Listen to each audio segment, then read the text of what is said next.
My name is Lydia Pakpahan, and I'm very excited about our guest today. Before we start our conversation, I want to tell you why we selected our guest and her story. As we approach Mother's Day, we wanted to shine light on someone who has dedicated her life to supporting moms. We hear a lot of programs that venture into uncharted territories in this very dark disease we call addiction, a disease so dangerous and rapidly growing that opiate addiction is labeled as an epidemic in our country. Now, our guest and her program is definitely uncharted and unique in the United States. This program detoxes newborns and helps their mothers learn how to care for babies while simultaneously helping these moms get the care they need to fight their own addiction. The statistics we found were very scary. Over 20,000 babies are born a year with neonatal abstinence syndrome. That's equivalent to one baby every 25 minutes. For those of you who are familiar with neonatal care, infants that are born sick, have a better chance of survival when they are healing with mom. The sad reality is this is usually not the case. This industry is so heavily burdened with stigmas and still very underfunded. However, our superhero guest today has created a program with some remarkable statistics, one of them being 85% of babies go home with their biological mothers when moms enroll into the program while pregnant.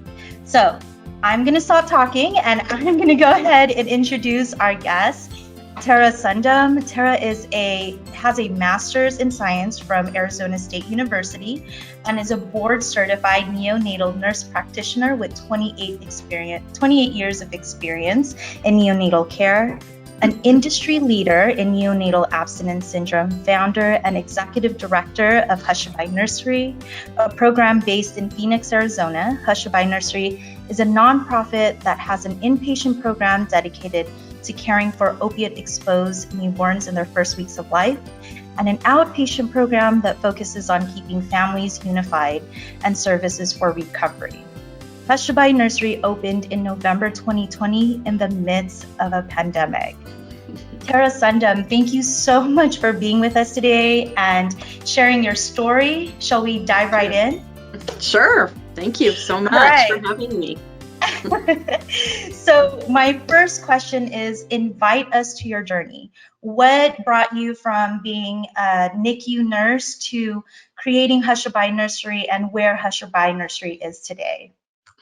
Yeah, so like you had said earlier, I've taken care of babies for more than half of my life. And I found out in about 2015, I'd heard about the opioid epidemic. I thought it was those people, not my family, not my friends. And in our neonatal intensive care units, as a neonatal nurse practitioner, we would take care of these babies initially, and then I didn't even know where they went. I mean, I was like, okay, I don't know when they, got off the medication that I started them on. I didn't know anything. And in 2015, I found myself at a small little neonatal intensive care unit, and it was 6 beds. And at any given time, we'd have 4 to 6 babies withdrawing at the same time. And I was like, what in the world? And in Phoenix, in the Phoenix area, this was like close to where I lived. And my eyes were like open. I'm like, where are these moms coming from? And then talking to my peers at the other hospitals that I had worked at, and that is the only place I had worked, they're like, yeah, we have a dozen in our NICUs right now. I was like, what? Kind of out of the frustration with how we cared for the babies in a bright light, beeping monitors, just not where you would want to go through a detox. One mommy explained to me that withdrawal was like having the worst flu and migraine times 100. And so when we have the flu, we don't go to a rock concert. We don't go where there's beef, we just don't. We go in a quiet, dark environment, and we, just snuggle into our bed and hope when you wake up that it's all better. And to put a baby that's withdrawing, same exact symptoms that we see in adult to a mom or to a baby, is what they were going through. And so we would see that babies really, really struggled in that environment. And with that increase, I was like, oh my gosh, we have to do something better. We have to make a difference. And then frustration with how we cared for the families, just not understanding opiate use disorder, aka addiction to opiates. Didn't understand medication assisted treatment, methadone or buprenorphine. Didn't understand that opiate use disorder was chronic illness. And you are actually prescribed medication assisted treatment to get better and to be able to function and be a parent and be a tax paying citizen. Had no idea about that. And so those were the motivations of, what if we take these babies out of the neonatal intensive care unit and put them in a quiet, dark environment, especially centered specifically for these little ones, but also then provide their families with the resources to see if we can get them healthy enough to be able to care for their babies. That is kind of where we started. I will tell you and everyone that's listening to this, I have never, ever met a mom that doesn't want the best for their baby, that doesn't love their baby. Have I, in my 20 some years of experience, thought, oh my gosh, how did you do this to your baby? Why didn't you just stop? Yeah, I did. I don't know that the words came out of my mouth, but I know I thought it. And you do when you see this. But many of us, and I'm sure many of you listening, do not understand that if a mom that is using opiates, so prescribed, say Percocets, Vicodins for the back or whatever, or illegal, heroin, fentanyl, whatever that opiate is, and you find yourself pregnant. Most of my moms, it's not like a planned pregnancy. It's a, oops, now I'm pregnant. It is not recommended to go cold turkey. If you go cold turkey, more than likely you're going to miscarry because it's so hard, or you're going to have preterm labor. So when a mom goes and gets a prescribed medication to make her better and to not have her use illegal substances, which is methadone or buprenorphine, their babies are still going to withdraw from that medication, which I didn't understand. I mean, I was like, they're just getting a drug for a drug addiction. I mean, this is just, one's legal, one's not. And really now I understand the dumbed down version, if you really think of it, like diabetes. When you have diabetes, you go to the hospital, they give you insulin, you adjust. If you lose weight and you exercise and, change the way you care for yourself, you may not have to take that insulin, but you may be on insulin for the rest of your life. Someone that has opiate use disorder, to really be successful, the gold standard of care is to be prescribed methadone or buprenorphine. Baby's still going to withdraw. But if we want you to be stable, to be able to function, to be able to parent successfully, and to have a healthy baby, we want you to take this medication. You may take it for the rest of your life. You may be able to get all the counseling and the treatment and figure out, PTSD and all of that in your background, and maybe you won't need it. But it's really changing the way I thought. And all of it was from me learning about it, because I was like, just stop. Why would you do this to your baby? And they're actually being really, really good parents by going and getting on that prescribed medication. Now, do I care for families that have not done that yet? Absolutely. But we do need to understand that opiate use disorder is a brain disease. It is a chronic illness, and you can't just stay stop. Something actually changes in their brain, the biology and the way everything is wired, and it's not that easy. Wow. Yeah. I think you hit a lot of things that we don't know, right, about this industry and about what moms go through. Take me through some of your success stories. Tell me one of your favorite success stories, and really what helps you breathe through a challenging day. Yeah, probably here at Hushabye, we opened our 12-bed facility that cares for 12 babies at a time. Their families can stay with us. We really encourage them to stay 24/7 if they can. Some families aren't healthy enough, and that's okay. Some families come to us from all different walks of life. Some had housing, some don't. The one family that just shines a light to me was a homeless family, mom and dad, living on the streets, still very, very sick, struggling. They found out about Hushabye from a family member. They were at the hospital. My gosh, they advocated for their baby to come to Hushabye. They just kept saying, no, I wanted to go to Hushabye. I wanted to go to Hushabye. Came to us, and I will tell you, initially, I was like, oh my gosh, this is going to be a long stay with this family. This is going to be a doozy. And mom and dad really, so they were homeless, really for the first 3 days, they used us as a hotel. I mean, they were not very engaged with their baby. They slept in the bed that was there. They would leave, come back, eat the food that we had, and that was it. And on the third night, going into the fourth day, something changed to mom. I have no idea. And well, I kind of do, but I'll get to that. And the nurse tells me the next day, she's like, well, whoever that mom was, that's the mom we want to keep coming back, because that mom was engaged. Her baby responded to her. She was like, it was the best night yet. And her baby really, really struggled. But as soon as mom clicked, it was better. And so the next day I talked to her and I'm like, okay, I heard you were amazing last night. I'm like, I'm so proud of you. And it sounded like your little man just responded. And she's like, yeah, he did good. And I'm like, so I don't know what the difference was from yesterday to today, but I know you struggled. And could you just not do whatever you did not do from yesterday to today? Continue not doing that. And she just smiled and laughed at me and go, no, I'm serious. I go, he responded and you were so engaged with each other and he's doing so much better. And I will tell you, and she knew what I meant. She knew I meant whatever substance you weren't using that day before, please don't do it again.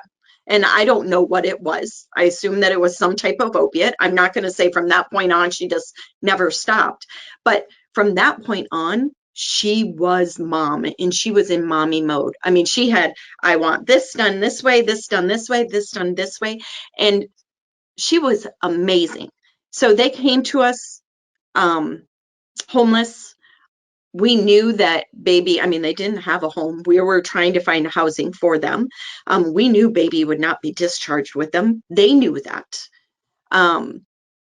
We tried to figure out, okay, what can we do? We asked family, are you open to, residential treatment? Are you open to, being separated? What are you open to? And they were open to treatment, but they wanted to be there for their baby until he was ready to go. And the day before baby was ready to be discharged, we're working frantically going, okay, he's going to be discharged tomorrow. We don't know where mom and dad are going to go. They're just going to go on the streets and they're going to relapse and this is just going to be a mess. And we're not going to have them together. And the day before discharge, we had a foster family and we called the foster family and said, would you mind meeting mom and dad? And they initially were like, no, not going to do it. And a couple hours later, the mom calls and she goes, yeah, I will. I would like to meet mom and dad. And so she came, spent about 2 or 3 hours with mom. I don't know what they really shared and what they didn't share. The next day, we knew that mom and dad were going to, well, baby was going to be discharged. Mom and dad were going to go to residential treatment. We were able to get that. Dad was going to he was going to go at noon, baby was going to be discharged at 2, and then mommy was going to go to her facility. And at noon, dad did go. We were like, oh my gosh, he actually went. Okay, phew, we knew that he was there. Foster family came, and the interaction, seeing them just show that, please take care of my baby. Please do what, I need you to do, and I'm going to go get better. And we ended up on, sorry, I'm trying to not choke up, but we ended up transferring or sending that mom. We had her Veo there, which is like Uber or Lyft here, had her ride there. Foster moms got baby. We put baby into the car and we're putting baby into one car, mom into the other car. And the foster mom goes up to the birth mom and says, "Get out." And we're like, I'm like, oh my gosh, what is she saying? And she's like, "Get out of the car." And mom gets out of the car. She's like, "Okay, I don't know what to do." And I had already hugged her. Yes, even during COVID, I hugged her. Um, but that foster mom grabbed that mom and just gave her a hug and just said, "I've got him. You go do what you need to go do." And I have never in the hospital ever witnessed that. I've never seen in 28 years a foster family meet a birth family. And to see that occur here and to know that mom and dad for once had a little bit of hope and they were like, "You know what, maybe I can do this." That was probably my best one yet here. And yeah, we got baby through his withdrawal. He was, I think, in my 28 years of experience, he was the second most impacted baby I've ever seen. He was with us for 23 days. In the hospital, he probably would have been there for 3 months. Just because it's not the good environment. It's just not made for babies to withdraw. It's for babies that have respiratory issues, cardiovascular issues, not for babies that just need a quiet, dark environment and someone to be there as soon as their pacifier falls out of their mouth. And that's what Hushabye is able to do. So that babies, I always say that baby initially I thought was what we're doing. And really now what it's come as is that baby is the catalyst and then the glue to getting that mom and dad connected to services and hopefully getting them the support and resources so that they are successful in parenting. And so our, initial mission to save the babies, that was it. We're just going to save the babies, has really changed to how do we save the families? And that's what we're seeing happen.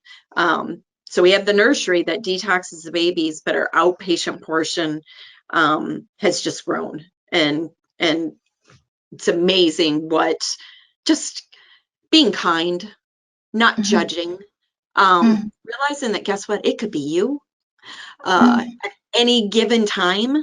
I think if you can do that and take that away, you're really able to kind of relate to these families. I have never met a group of mom and dads that are more grateful than the families that I've worked with. They will thank you for, a pacifier. Thank you so much for just not judging me. Thank you for not rolling your eyes. And they say those things and I'm like, okay, I'm a nurse and I know that I definitely did that judging. But when I became a nurse, I wanted to make a difference and I wanted to, really make an impact. And, somewhere along the lines, you kind of lose that, unfortunately, or you see it so often that you're like, okay, just stop. And I know that the community and now I would say everyone that works for Hushabye understands this, but us really educating everyone to understand that until we get rid of the stigma of opiate use disorder or substance use disorder, we're not going to get anywhere. So until we make it as common as diabetes, when you have diabetes, more than likely you're overweight, and I'm saying type 2, not type 1. You're overweight, you don't eat good, you don't exercise, and then you get diabetes. Well, guess what? When you have opiate use disorder, you did something to that, but then you got a chronic illness, a brain disease, diabetes, a chronic illness. It is chronic. It is proven you could have it the rest of your life. That's exactly the same as opiate use disorder. We talk, out for dinner, oh, you have diabetes, so you can't eat that. It's normal. But with opiate use disorder, we are not there. We're still just quiet. We're not going to talk about it. Somebody's son or daughter or niece or nephew has it, and they're kind of the black sheep. And we're hoping that we can change that by being offered the opportunity like I am today, with people realizing that it just happens. I have one of our peer supports. had a baby when she was 17 years old, C-section, sent home with 30-day supply of Percocet. She lost that baby. She was dependent after 30 days. She had no idea. She lost that baby. That baby's up for adoption. Now, almost 2 years ago, I met her. Her baby, I think, is 15 months now, maybe 16. She's parenting successfully. She is on medication-assisted treatment. She takes methadone every single day to be able to parent successfully, to be able to hold a job, and to be able to pay taxes. And, you know, I tell all my families, like in groups, I'm like, if you get to the right dose of your medication-assisted treatment, you can do all of those things. And when I initially it was kind of a ha-ha, you know, joke of me saying, I want you to work and I want you to pay taxes, just like I do. And now I say it, and every parent is like, they shake their heads and you're like, I do too. I want to be able to hold a job. I want to be able to have healthy family and friends. And that's really our program, you know, all different aspects.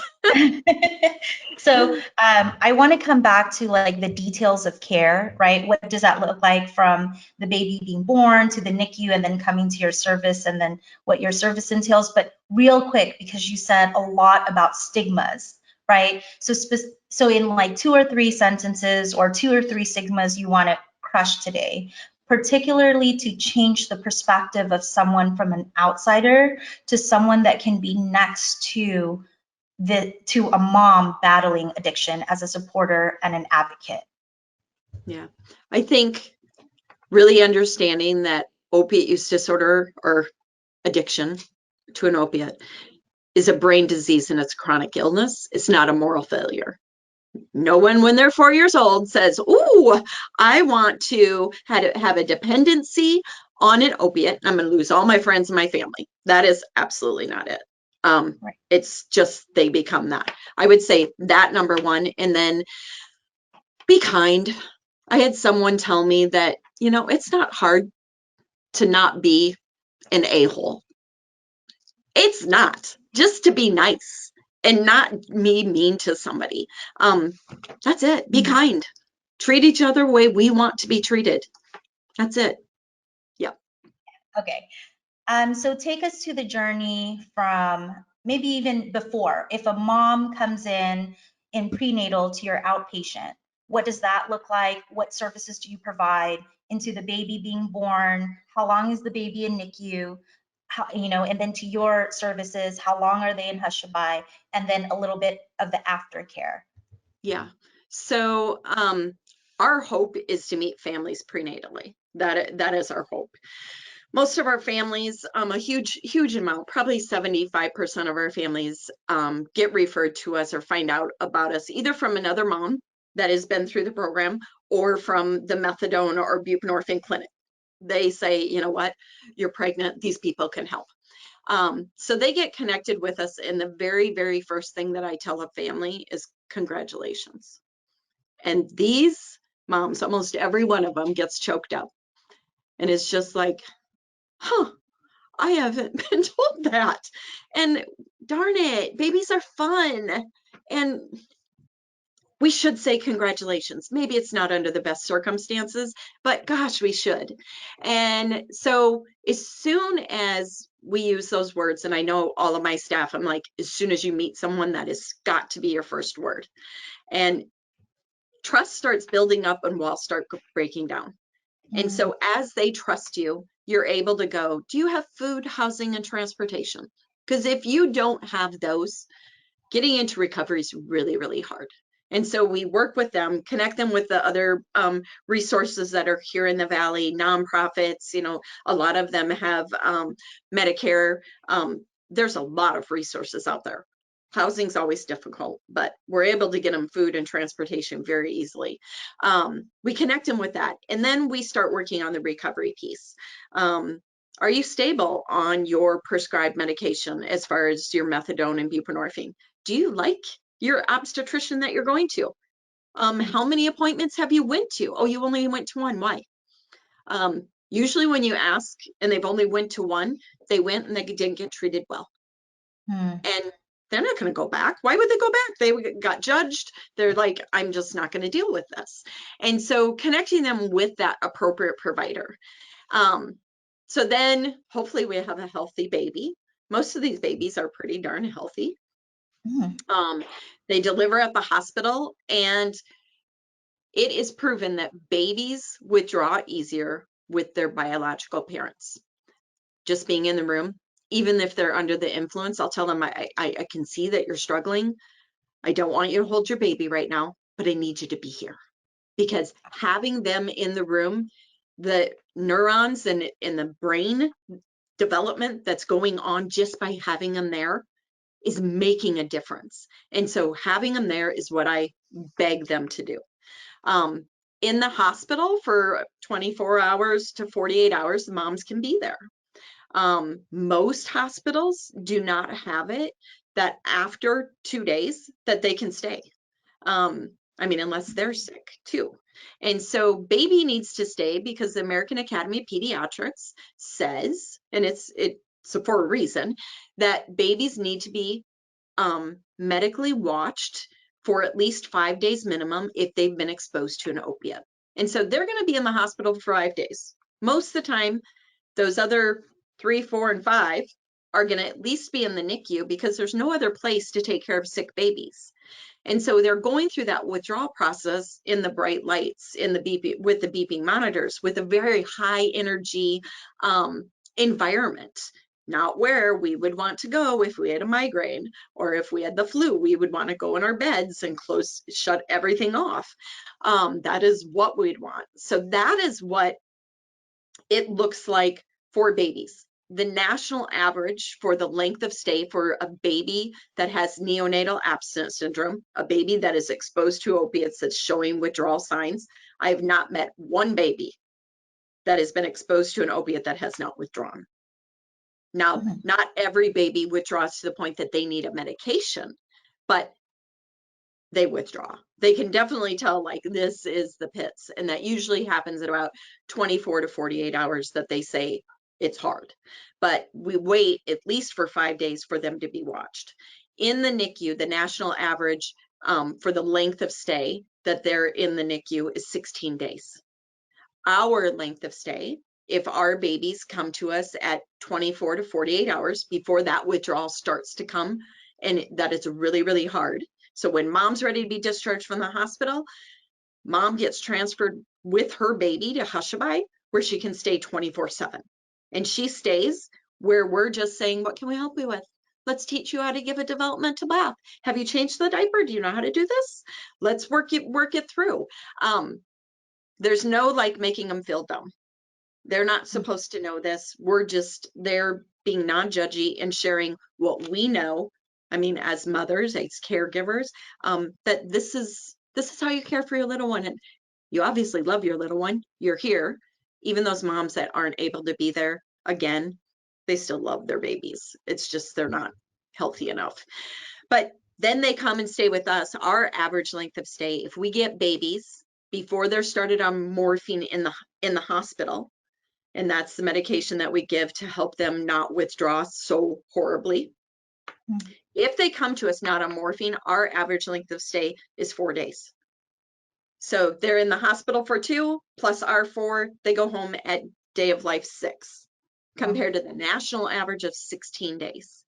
The hospital costs anywhere from $2,400 to $3,200 a night in the neonatal intensive care unit. Hushabye Nursery is a little less than $1,000. 95% of our clients are paid by Medicare and Medicaid. And so you and I as taxpayers are paying for this billion-dollar epidemic that is going on. Afterwards, so baby comes with us. If we need to give morphine, we can give morphine. We've had 46 babies come to us not being prescribed medication since our opening in November. 46 came not on anything, and we've only had to prescribe 2 babies with morphine. Quiet, dark environment, one-to-one caregivers, no judginess, So when you're not judgy, parents are going to stay, and we're going to help that baby get through this horrible time with their moms and dads. It seems like a no-brainer. And I do have to say that our statistics are way better than what I thought. I knew we'd be able to diminish it. When we were initially doing our budget, we said our length of stay would be 11 days, and we're half of that. And Wow. so it's crazy, crazy, crazy. Wow. Afterwards, when they're discharged from us, it depends on where they're going.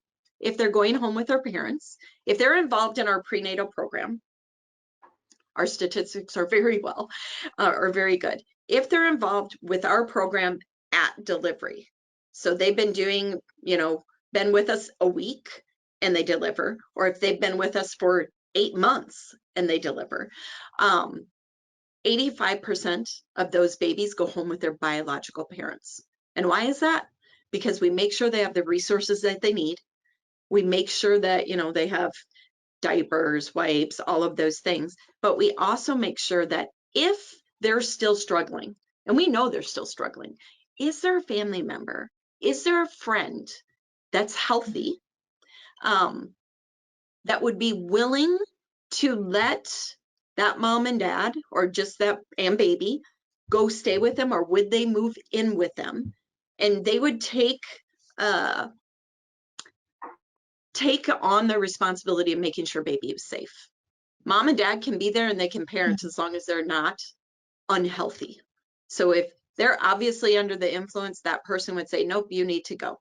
We know that having mom and dad there is huge. There's a study called Adverse Childhood Experience Study. And what that study says, it's an ACEs study. What that study says is, if the more bad things you have happened to you before the age of 18, your brain develops differently. And if you have 4 or more bad things happen to you, chronic illness, 50, 60 years down the line, is at a higher rate of increase. So we know that if we remove a baby from their biological parent, that's a really bad thing. And we're changing the way the brain develops. Our babies being exposed to a substance already are born with 2, if not 3, adverse childhood experiences. One, having substance abuse in your family, having mental illness. Almost every one of my families have some sort of depression. I mean, either depression led to drug use or drug use led to depression, but it's a very depressive disease. Most are poverty. There's 3. And this study says 4 or more adverse childhood experiences. It's a study of at least 30,000. I'm sure it's even more than that because it's been going on and on. That really shows a link to COPD, to hypertension, to diabetes, to drug use. It's just cyclical.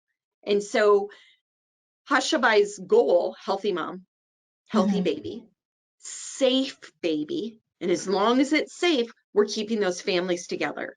And so that 85% of our moms and babies and dads being unified at discharge, if they get the prenatal services, is astronomical. I have tried to get the data from our child welfare system of how many babies that are substance exposed go home with their biological parents. I can't get it. So anecdotally, I've asked my peers, I'm like, how many of these babies do you think go home with their biological parents, with that responsible adult or not, or that safety monitor? And most said less than 50%. And there were many that said less than 25%. And our number is 85%. So we here in Arizona have at least 2 babies born a day withdrawing and having this issue. So, 18 years down the road, if you just say an average of 800 babies a year, we're looking at almost 18,000 kids. Yeah, Wow. I don't even know if I did the math right. Whatever that number is, 18 years down the road times 1,000. But it's crazy that the impact that we're doing in 6 months, what it really could mean for our entire state of Arizona, our entire country, just what we're seeing. I mean, with COVID was bad.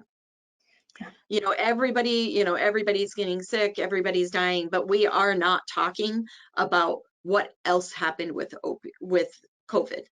Opiate epidemic is skyrocketed. The amount of deaths have skyrocketed.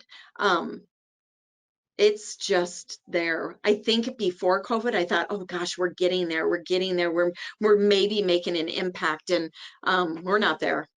Our numbers are just going to be bumping up. So I'm trying to think, what else do we do outpatient afterwards? We watch these families, making sure that developmentally the babies are developing where they're supposed to be. We can connect them with resources such as home visiting, making sure that they're on track, really encouraging them to continue doing what they were doing outpatient prenatally. People do better mental health wise in community. And please continue to jump on the groups that we have. It is an amazing thing to see moms and dads postpartum mentor moms and dads that are scared to death prenatally. And it is just a dynamic that they can say, this is what happened to me, and I recommend it. Listen to whatever Tara says or my team says, and vice versa. And it just has become a wonderful community, and families are doing well. I'm not saying that they don't struggle. I'm not saying that there aren't oopsies in there, but what I do think that we stress to families is there might be oopsies. There might be times that you relapse, but does it have to be like an oopsie that everything spirals out of control, you lose your family, you can't parent? Or could it be an oopsie of call Tara's team and say, I need help? And I absolutely need help. And has that happened? Yeah. And the very first thing I say is, where's baby? Is baby okay? Where are we? And then we take the steps to go, what do we need to do? We will make that call to the Department of Child Safety with the parents and say, let's call them and tell them there was an oopsie, and tell them that, guess what? You do need help. The Department of Child Safety here in Arizona, and I'm sure everywhere in the country, has resources that are hard to tap into.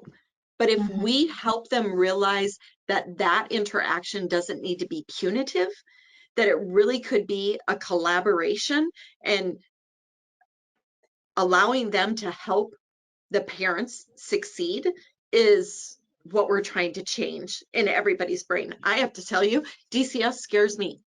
And I can't imagine being someone new to recovery, not having much of a self-esteem, not having a support system that's healthy at all.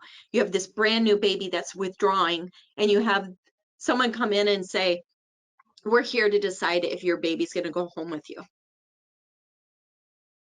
Okay, you already know, you're in the back of their heads, they know that that's going to come, but when it actually happens, it is like the worst thing that could happen, where they're going, oh my gosh, my baby's withdrawing because of something I did, and I did this, and now I have someone saying that maybe I can't parent. And we will continue helping those families, going to court with them, helping them, do those court dates, but then trying to dumb it down to say, this is what they said in that court date. I mean, I went to court with one mom that when we got done, baby went to foster care after birth. We are a month out, and we went to court, and really, I mean, I think that the initial designation, baby should have went home with mom, but didn't. But 30 days later, we're in court, and everything's, being said. And I'm like, gosh, it sounds like they're going to bring mom and baby together. It sounds like baby's getting returned. And we got all done. And I'm like, okay, how come nobody's cheering? I mean, why are we not like, this is a good thing? And I go up to the mom's lawyer, and I'm like, didn't they just say that baby gets to be returned to her? And mom's right there, and she's like trying to listen, and she goes, oh yeah, that's what they just said. And I'm like, well, then why are we not like cheering and going, oh my gosh? And we looked at them, we're like, well, when can we get baby? And they're like, well, anytime. And I'm like, okay, well, who do we call? I mean, like we stopped at a Walmart, had to go get a car seat because we didn't want to jinx anything. Right. And we went and got a raby. And I was like, okay, how come is this not like a woohoo, yay, we're getting them all together? And it just wasn't. And so my team will attend those meetings with them and help them hear and interpret what was said and what are the next steps, because it isn't hard to get overwhelmed and just lose hope and just be like, I'm never going to get them back, or to even go, you know what, they'd be better without me, Mm. you know. You mentioned your team, and we had a conversation before about your team and what are the components of your team. So talk to us about that. What makes your team? You know, what does that entail? You, of course, and specifically the peer supports and your doulas. Yeah. So inpatient team, well, let's say this. We're a nonprofit. So anyone that's working for a nonprofit must believe in the mission, because it ain't about the money. That truly is, people are on board and they, for some reason, their heart is saying, I want to make a difference and this is what I want to do. And so that's everyone that's in this building here. Our inpatient team are nurses, nursing assistants, and then volunteers that have been trained on neonatal abstinence syndrome, on methadone, on trauma-informed care, all understanding that our goal is healthy baby and keeping families unified. So we do have volunteer orientation, and there are some orientees that come and go, oh, heck no, these babies should never go home with these parents. And I'm like, yep, we're just not the nonprofit for you. But that is our inpatient side. We have neonatal nurse practitioners. That's what myself, and I have 3 others on my team that do all of the daily rounds, do the medical management, and we figure everything out. On the outpatient side, we have a trauma support specialist. We have a family coach, which is like case manager. We have a marriage and family counselor, therapist, and then we have our peer supports and doulas. We have 2 that have started so far, and a peer support is someone that has lived experience. So that means that they're in recovery. These 2 peers are Hushabye graduates, I would say. I met them when we were just doing the inpatient or the outpatient side.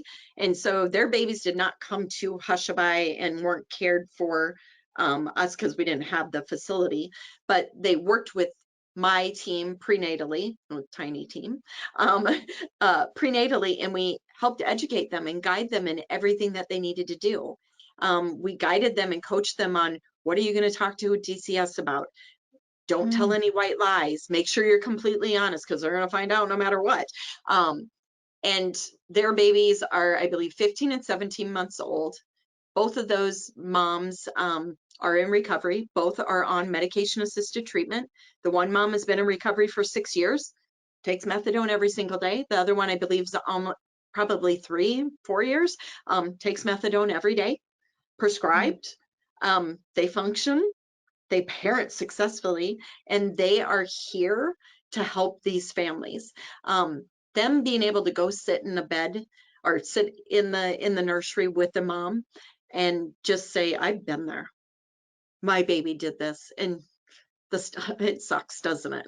And to just be able to go, I've done it, and you can do it. You can get through it.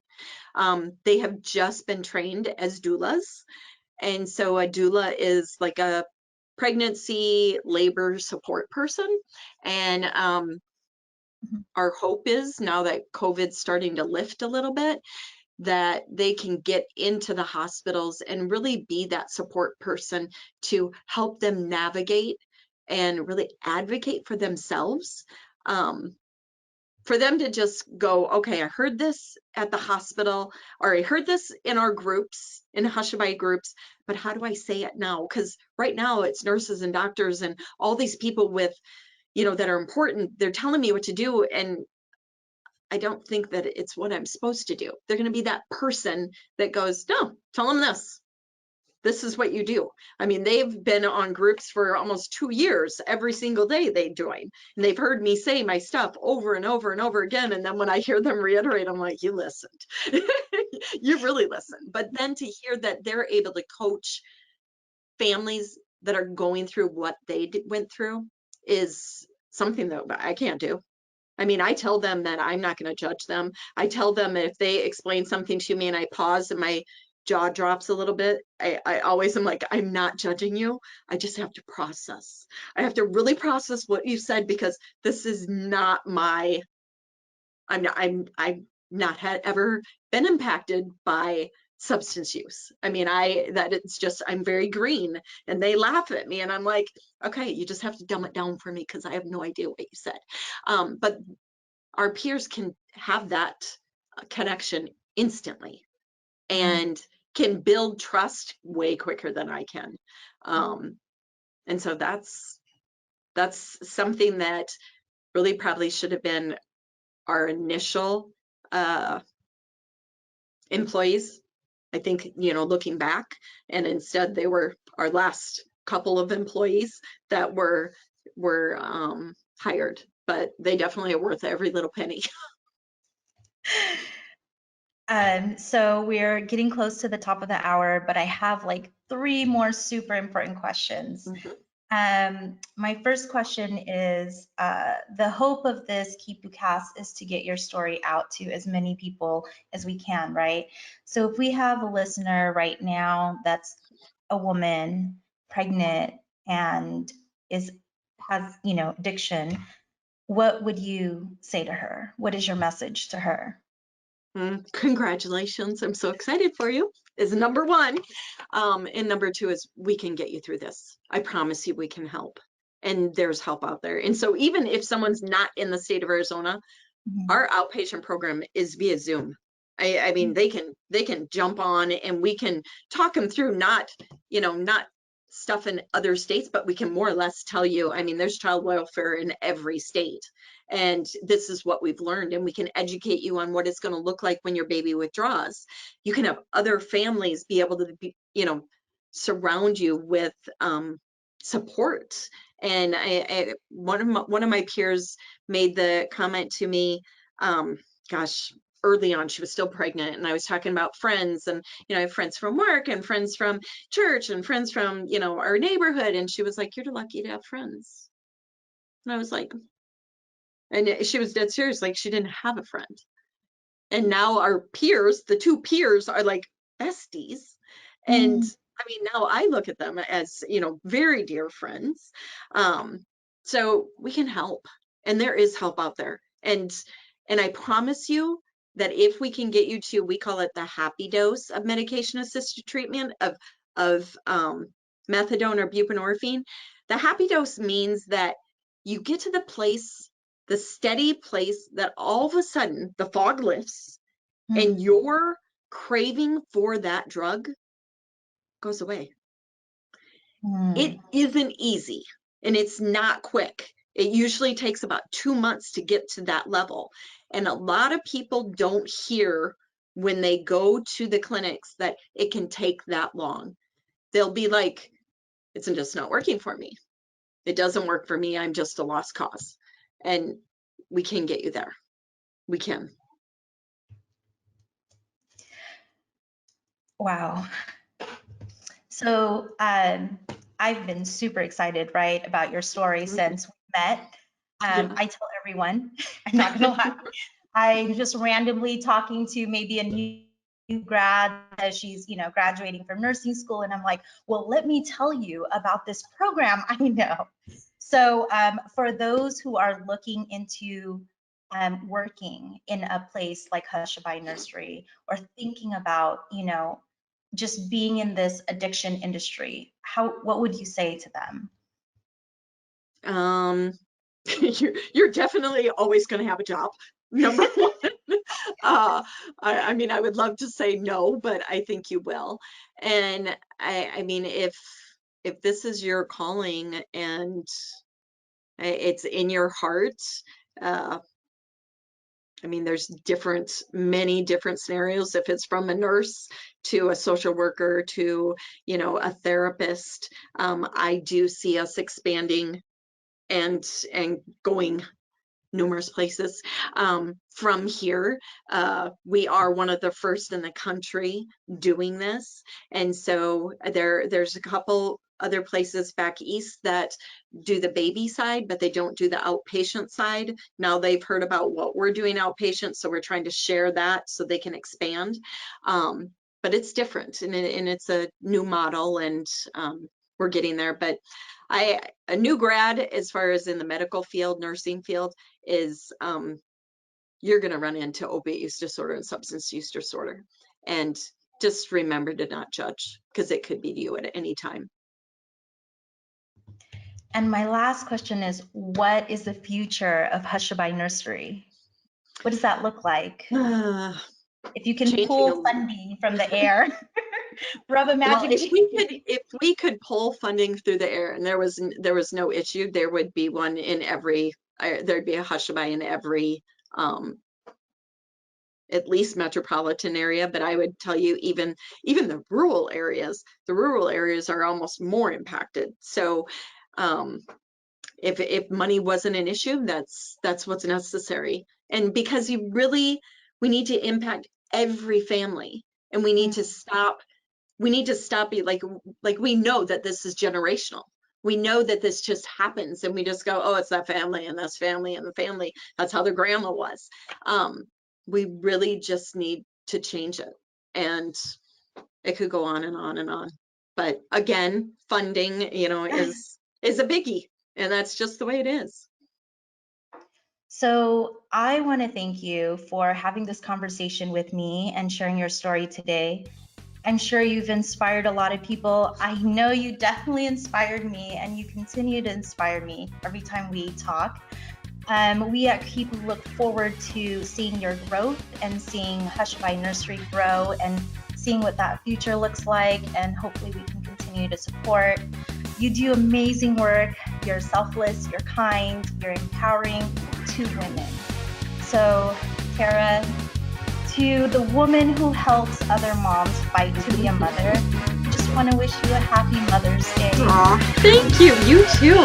I really appreciate it. And thank you for being here. Thank you.